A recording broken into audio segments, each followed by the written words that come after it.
шалойгул хоҷа студияи марказии радиои Озодӣ ҳамроҳатон дар барномаи хабарӣ ин мавзӯъҳоро хоҳем дошт. киҳо бахшида мешаванд? Президенти Тоҷикистон ба парлумони кишвар тарҳи қонун дар бораи афвро фиристод. барои кӯмак ба муҳоҷирати ғайриқонунӣ ҷазои сахт медиҳанд. ҳомиёни ҳуқуқи муҳоҷирон мегӯянд қонуни нави Русия бештар онҳо ва намояндагони ҷамъиятҳоро ҳадаф қарор медиҳад. از نظر قانون این علاقه قانون ویرانکنی حساب می شود و مهاجران می توانند که هم اخراج کنند و هم داغ سودی گیرد و حتی می توانند که به زندان اندازند. ва додгоҳи Ёвон омӯзгореро ба солҳои тӯлонии зиндон маҳкум намуд. наздикон қазияи дастдарозии ӯ ба ноболиғро тӯҳмат мехонанд.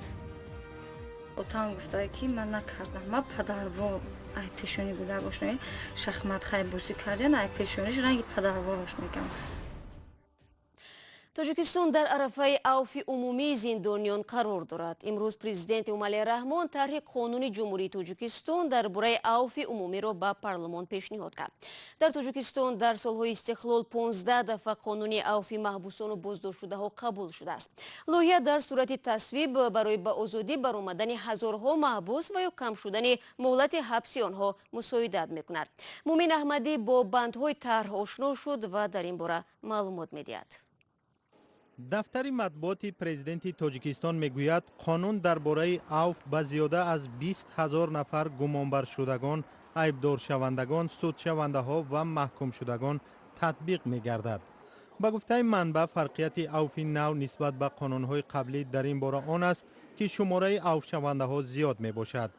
бар асоси тарҳи нави афв зиёда аз 7,000 нафар аз зиндонҳо озод гардида ва беш аз 5,000 нафар аз ҷазоҳои дигари ғайризиндонӣ муоф мешаванд. инчунин муҳлати ҳабси як гурӯҳи зиндониён коҳиш дода мешавад. аммо мақомот теъдоди онҳоро ошкор накарданд. инчунин мақомот мегӯянд, ки қонуни афв нисбати зиёда аз 2,000 нафаре татбиқ мешавад, ки парвандаҳои онҳо дар баррасии мақомоти тафтишотӣ ё додгоҳҳо қарор доранд. موافقی طرح نو زنان، نابالغان، مردانی از سن 55 ساله بالا، معیوبان گروه یکم، دوم و سوم، گرفتاران شماری از بیماری‌ها از جمله سیل از زندان‌ها آزاد کرده می‌شوند. بر پایه این طرح شرکت‌داران عملیات‌های جنگی در قلمرو کشورهای دیگر و شهروندان خارجی نیز شامل عفو می‌شوند. اینچنین آنهایی که از بی‌احتیاطی دست به جنایت زدند، نوبسته از نمود جزا از جوابگری آزاد کرده خواهند شد. همزمان آنهایی که باری اول جنایت‌های نه چندان سنگین و میانه صادر کردند شامل عفو می‌شوند. آنهایی که با اتهام‌های افراط‌گرایی، عضویت در گروه‌های ممنوع، برانگیختن کینه و عداوت ملی و مذهبی زندانی شدند بر اساس قانون عفو آزاد نمی‌شوند و تنها مهلت ادای جزایشان کم کرده می‌شود. سالهای اخیر بر اساس این ماده‌ها 10 نفر در تاجیکستان به زندان رفتند که در میانشان فعالان گروه‌های سیاسی نیز بودند. آخرین قانون عفو در تاجیکستان ماه آگوست سال 2016 به مناسبت 25مین سالگرد استقلال تاجیکستان قبول شده بود که بر اساس آن 12,000 نفر محبوس و افراد گمانبر به صادر کردن جنایت‌های مختلف به نزد پیوندانشان برگشتند.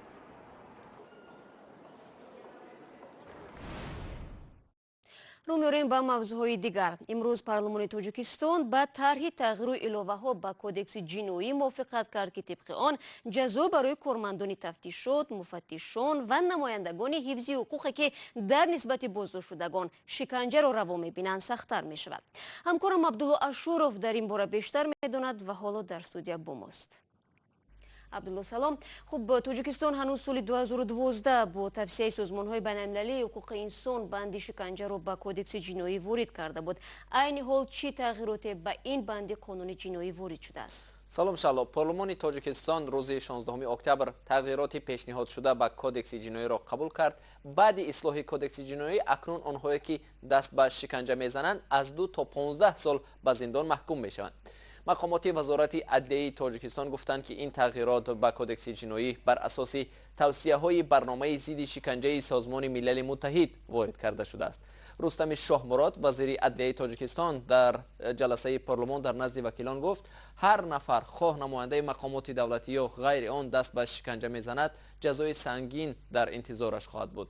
با این ترتیب پرداخت جریمه از کودکس جنایی بیرون شده به عیبدار شونده ها محرومیت از آزادی تهدید میکند. بر اساس تغییراتی که وارد شد مقامدارانی که دست به شکنجه میزنند من بعد از ادای حکم دادگاه از 10 تا 15 سال حق فعالیت در اداره و مؤسسه ها را ندارند. به گفته وزیر عدلیه تاجیکستان وارد کردن تغییرات در کودکس جنایی یک هشدار به دایره های می باشد که دست به زورآوری و شکنجه میزنند. اما کارشناسان میگویند در زندگی واقعی این ماده در حالتهای خیلی کم نسبتی شکنجهگران استفاده می شود. عبدالله، استفاده شکنجه در تاجیکستان از سوی مقامات تا کجا رایج است و به افراد بازداشت شده چگونه شکنجه را روا می بینند؟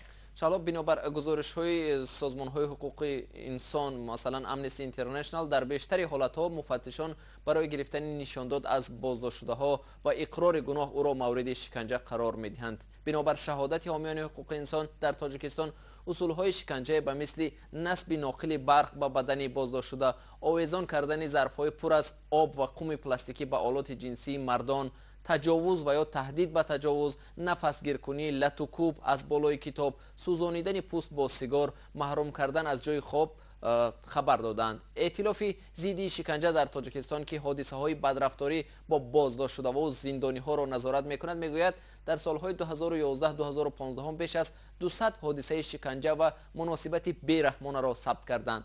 بر اساس 16 پرونده جنایی با یاری فعالان حقوق 25 نفر به جوابگری جنایی بنابر شکنجه کردنشان کشیده شدند. در دوام 6 ماه اول سال 2018 باشد به عنوان دادستانی کل تاجیکستان 37 شکایت از شکنجه وارد شده است که 16 حادثه را در 3 ماه اول سال ائتلاف ضد شکنجه ثبت کرده است.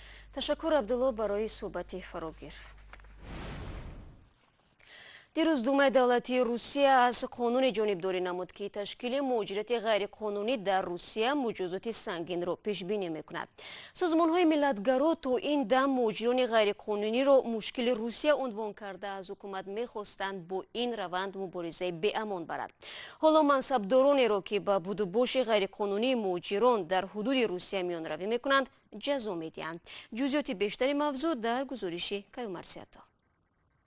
دومای دولتی روسیه روز 15 اکتبر قانونی را تصویب کرد که جوابگری را برای میانروی در تشکیل مهاجرت غیرقانونی سخت‌تر می‌کند. این قانون برای کمک نمودن به غیرقانونی گرفتن حجت ورود، بود و باش و ترانزیت شهروند خارجی یا فرد بدون شهروندی در قلمرو روسیه جزای جنایی را پیش بینی کرده است. سازمان‌های ملتگرا در روسیه بارها به طرفداری از شدید شدن مجازات برای مهاجرت غیرقانونی در این کشور صدا بلند کردند. حامیان حقوق مهاجران میگویند قانون نو بیشتر آنها و نمایندگان جمعیت‌ها را هدف قرار می‌دهد.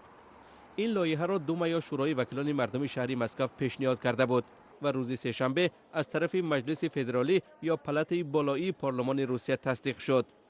بر پایه علاوه‌ها در کدکس جنایی و جنایی مرافعه‌ای روسیه تشکیل مهاجرت غیرقانونی با یک نشانه نو ثابت می‌شود که آن هم سوء استفاده از وظیفه خدمتی میباشد. اکنون نفران گناهکار را تا 7 سال از آزادی محروم کرده از او تا 5 میلیون روبل جریمه میستانند. بر علاوه تا 3 سال بازداشت معاش و دیگر نمودهای درآمد پیش بینی شده است.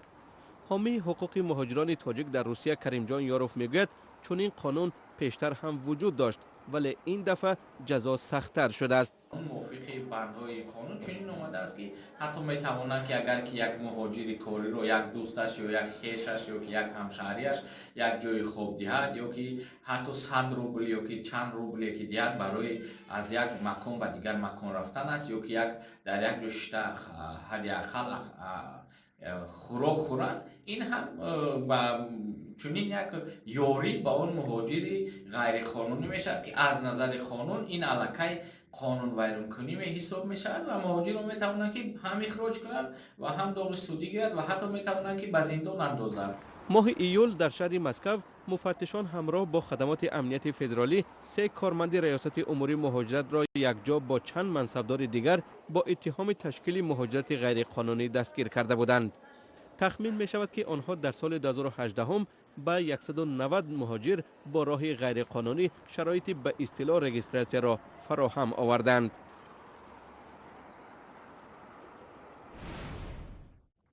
шумо барномаи хабарии радиои Озодиро тамошо доред. додгоҳи ноҳияи Ёвон омӯзгори яке аз мактабҳои шаҳри Норакро ба солҳои тӯлонии зиндон ҳукм намуд.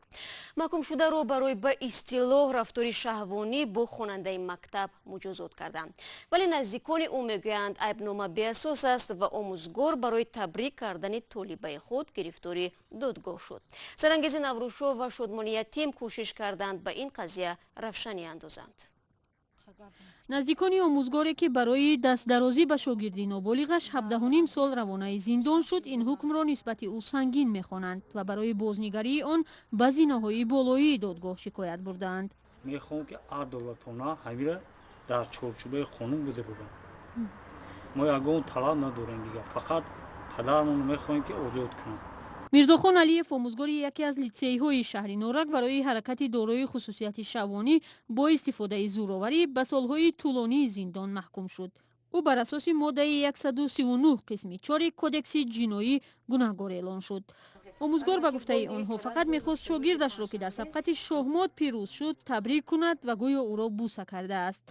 отам гуфтае ки ман накардам, ман падарвор ай пешони гудак ошноӣ шахмат хай бӯсӣ карден ай пешониш ранги падарвор ошноӣ кардам. ман ягон дил нияти бад надорам. мирзохон алиев омӯзгори синфҳои ибтидоӣ моҳи апрели соли равон аз муассисаи таълимӣ боздошт шуд. ба иттилои тафтишот пас аз шикояти ноболиғи 12 сола ба наздиконаш аз рафтори омӯзгор пои муаллим ба додгоҳ кашида шуд. кораш ба ҳамин гудак синфҳои ибтидоӣ гудак дӯстдор буд, ҳамчун фарзанд ки ин корро кардагия вай гудак шахмат буридагия. дар пайи ҳодиса хонаводаи ноболиғ ҷоизҷисти худро дигар кардаанд ва талош барои пайдо кардани онҳо натиҷа надод. ба хотири ноболиғ будани ҷабрдида ва ҳифзи шаъну шарафи ӯ ному насаби кӯдак ва пайвандонаш дар матлаб оварда намешавад. парвандаи омӯзгор аз ҷониби мақомоти тафтишотӣ дар Норак баррасӣ шудааст. баъдан бо дархости наздикони муаллим ба додрасҳои додгоҳи ноҳияи Ёвон ирсол шудааст. ҷузъиёти парванда ки муҳри махфӣ дорад ошкор намешавад, аммо афроди огоҳ аз парванда мегӯянд ташхис осори зӯроварӣ дар бадани кӯдакро ошкор кардааст. парвандаи омӯзгор аз сӯи додраси додгоҳи ноҳияи Ёвони вилояти Хатлон баррасӣ шудааст. дар ин додгоҳ аз пешниҳоди ҷузъиёти ин парванда худдорӣ мекунанд. ба хотири ошкор нашудани шахсияти ноболиғ ва ҳифзи ҳуқуқи ӯ мурофиаи додгоҳии омӯзгор ҳам ба шакли пинҳонӣ сурат гирифтааст. ба гуфтаи додгоҳ дар нишондодҳои аввалини худ омӯзгор ба гуноҳи худ иқрор шудааст, аммо баъдан дар ҷараёни мурофиаҳо ин иттиҳомро нисбаташ рад кардааст. ҳоло вакилони дифои омӯзгор ки пофишорӣ доранд дар ҳаракатҳои ӯ рафтори шаҳвонӣ набуд, бо шикоят ба зинаҳои болоӣ мехоҳанд бо тағйир додани моддаи парвандаи ӯ ҷазоро сабуктар кунанд. мирзохон алиев 38 сол таҷрибаи омӯзгорӣ дошта соли 2017 ба яке аз литсейҳои маркази шаҳри Норак ба кор омадааст. раҳбар ва омӯзгорони ин муассиса мегӯянд ӯ омӯзгори пуркор ва сермаҳсул буд. бо муаллимони синфҳои ибтидоӣ ҳар моҳ як маротиба ҷаласаҳои ҷоди методиро мегузарон. озмунҳо дар синфҳои ибтидоӣ ташкил менамуданд. натиҷаи ҳамин озмунҳо буд ки хонандаҳои мо дар олимпиада дар озмуни донояк ва хонандаи сол дар миқёси вилоят ҷойҳои муайянро ишғол намуданд. ноболиғи 12 сола ки гӯё аз ҷониби омӯзгор нисбаташ талоши дастдарозӣ шудааст, ҳоло дар мактаб ва синфи худ таҳсилро идома медиҳад. масъулини мактаб мегӯянд муҳитеро фароҳам овардаанд ки ин қазия ба таҳсилу рӯҳияи кӯдак таъсир нарасонад. як мори азими кубро дар ҷӯйбори канори фурӯшгоҳи маркази вилояти Краби Таиланд бошандагону сайёҳонро ба даҳшат овард. гурӯҳи наҷот ва ҷангалбонҳои маҳаллӣ ин мори заҳрнокро боздошт ва ба макони бехатар интиқол доданд. тӯли ин мори айнакдори ба ислӯ шоҳона 5 метрро ташкил дода, вазнаш ба 15 килограмм баробар буда. ҷангалбонҳо мегӯянд ки морро дар ҷангал сар доданд. ва бинандагони азиз, чанд лаҳза баъд дар яке аз додгоҳҳои Москав мурофиаи Самардин Раҷабов зодаи Тоҷикистон оғоз мешавад. мақомот ӯро ба ширкат дар гирдиамоии ғайриқонунӣ ва истифода аз зур дар муқобили корманди полис муттаҳам мекунад. ҳамкорони мо аз телевизиони «Настоящее время» ҷараёни баргузории муҳокимаи Самардин Раҷабовро тариқи пахши мустақим намоиш хоҳанд дод. با همین خبر رسیدیم به پایان برنامه امروز. تا 24 ساعت دیگر که نشر نوی برنامه تقدیم شما می شود. از وبسایت رادیو آزادی استفاده کنید. گزارش‌ها و ویدیوهای جالب در آزادی ویدیو کانال ما در یوتیوب دسترس خواهد بود. صفحه‌های ما در شبکه‌های اجتماعی همانا در خدمت شما عزیزان است. تماشای نوید بومدادی. صبح فردا یادتان نرود. تا فردا خدا نگهدار.